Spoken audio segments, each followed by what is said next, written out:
чочкоканада мындайча айтканда болуп калыптыр. Анан токтоп алып, сөгүш жарыялап, урушуп, анан тазалагыла деп айтып келдим. Мен муну менен эмне айтайын деп атам? Ушундай кылып жакшынакай кылып жасап берсең, анан мен протоколдон чыгып, кичине эң баштык кылайын деп турам.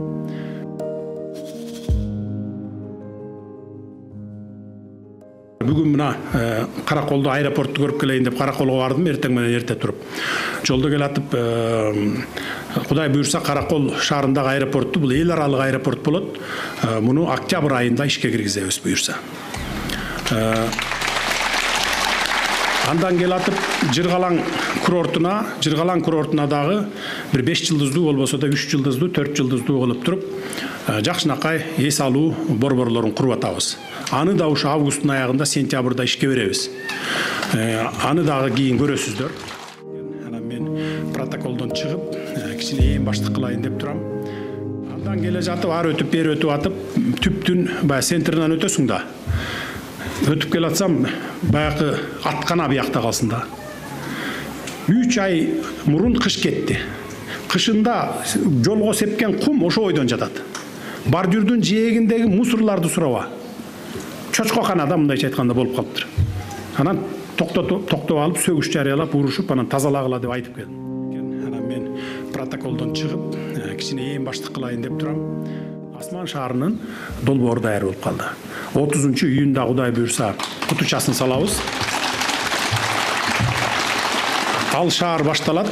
Ал шаарда дагы бир 500 миңден 700 миң адам жашай турган ушундай расчёту менен шаар болот, 4000 гектарга түшө турган. Биз Кыргызстандан бир тыйын акча короткон жокпуз, анткени ал жерге коротуп шаар сала турган акчабыз да жок. Мына сырттан инвесторлорду топтоп келип туруп ошолорго салдырган атабыз.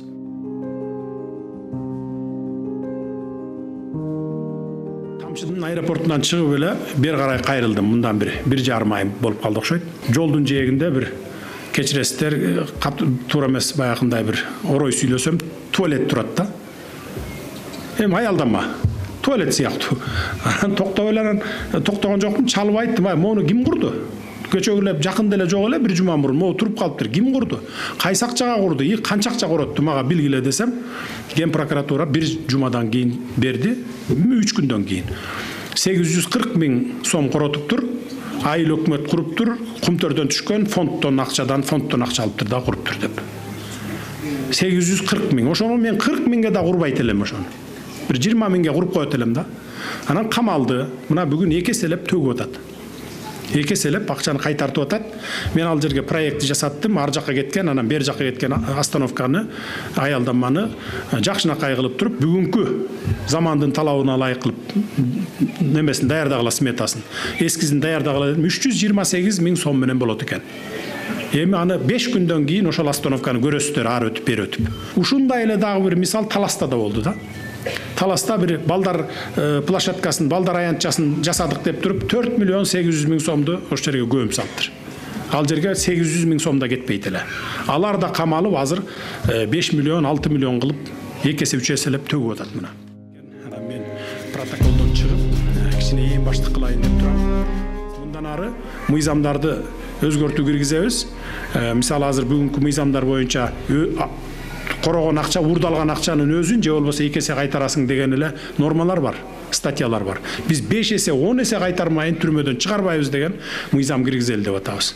Ато бир өзүн эле жеген акчасын өзүн эле кайтартып койсоң, бул көндүм атат болуп калат экен. Башкасы деле, мен кайра төгүп берип эле чыгып кете берет турбайынбы түрмөдөн депчи.